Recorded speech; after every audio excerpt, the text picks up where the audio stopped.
करवा चौथ व्रत की आप सबको बहुत बहुत मंगल कामनाएं, शुभकामनाएं। करवा चौथ व्रत का त्यौहार इस बार 20 तारीख को पड़ रहा है। आप सब जानते हैं करवा चौथ की बहुत लंबे समय से प्रतीक्षा रहती है, और भले क्यों ना हर व्यक्ति को, ये नहीं कि इसमें स्त्रियों को ही इसकी प्रतीक्षा रहती है। इस बार खासकर मार्केट के अंदर इस दिन की बहुत प्रतीक्षा रहती है, क्योंकि मार्केट एक बड़ी उछाल मारता है। हर किसी के लिए एक नयापन लेकर के यह पर्व आता है। माताएं और बहनें खासकर जो विवाहित हैं उनको इस व्रत की खासकर बहुत लंबे समय से प्रतीक्षा रहती है, क्योंकि वो इस व्रत को जो है बड़े हर्ष और उल्लास के साथ करती हैं। अब इस व्रत के पीछे हर व्यक्ति का एक अपना अपना उद्देश्य हो सकता है, लेकिन खासकर मैं आपको एक चीज़ बता दूं, यह व्रत भगवान गणपति को समर्पित है। बहुत सारे लोग इस व्रत के कथाओं से या फिर अन्य जगहों से इस व्रत के महत्व को जिस रूप से समझते हैं वो थोड़ा भिन्न है।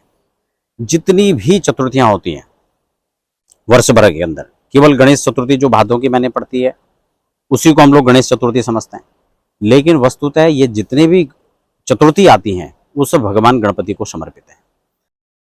यह व्रत जो है, इसका जो पारणा होगा, यानी चंद्रोदय जब हो जाएगा तो शाम को 7:45 के बाद चंद्रोदय है।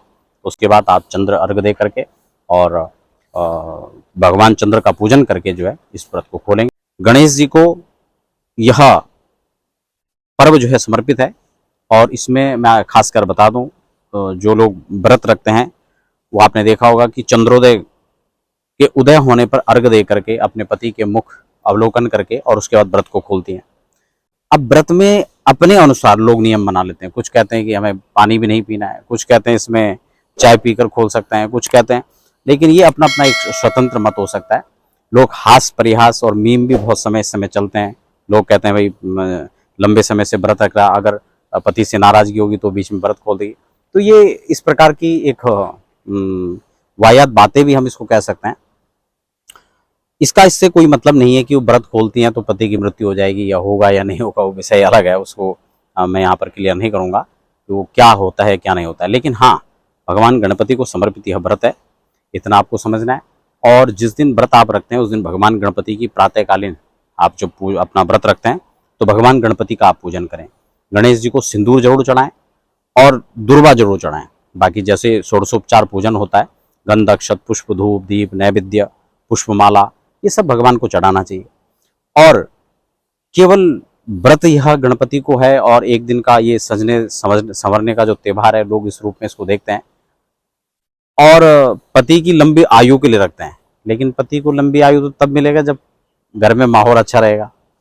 तो इसलिए जितनी भी माताएं बहनें हैं वो घर में अच्छे से रहें, और केवल श्रृंगार दे करके सासू को व्रत इतना पूरा नहीं हो जाता है, उनकी सेवा करें, उनका सम्मान सत्कार करें, उनको यथायोग्य उनका पूजन करें। और व्रत जो है पति के निमित्त उनकी लंबी आयु के लिए नहीं, उनके लंबे स्वास्थ्य के लिए और अपने घर परिवार के सुख समृद्धि के लिए यह व्रत रखें। और सर्वे भवन्तु सुखिनः, ऐसा एक सुंदर विचार, एक विराट विचार जो है उनके मन में होना चाहिए। भगवान गणपति जो हैं विघ्न विनायक हैं। जीवन के अनेक प्रकार की आपत्तियां विपत्तियां जो भी जीवन में आती हैं उन सबको उनका निवारण करने के लिए भगवान गणपति का यह व्रत हर व्यक्ति को, यानी हर स्त्रियों को रखना चाहिए, और पुरुष वर्ग भी इस व्रत को रख सकते हैं। केवल इसलिए नहीं कि केवल यह एक दूसरे को प्रमाण देने का व्रत है, बल्कि यह भगवान गणपति विघ्न विनायक को प्रसन्न करने का यह व्रत है। तो आशा करता हूँ यह जो व्रत है, और व्रत के जितने भी नियम होते हैं उस हिसाब से व्रत को रखना चाहिए। बाकी बहुत कोई स्पेशल नहीं है, जैसे आम व्रत होते हैं उसी हिसाब से आप रखें, और जैसे पूजा आम व्रत में होता है उसी व्रत का मतलब होता है जब आप एक संकल्प के साथ होते हैं, जब एक संकल्प में आप होते हैं, कुछ आपके विशेष नियम होते हैं जो आम दिन से हट करके दिनचर्या होती हैं, उस हिसाब से आप इसको रखें। और विशेष आप जो है इस रूप में गणपति का यह व्रत यानी करवा चौथ मनाएं। आप सबको पुनः पुनः मंगल कामनाएं। धन्यवाद।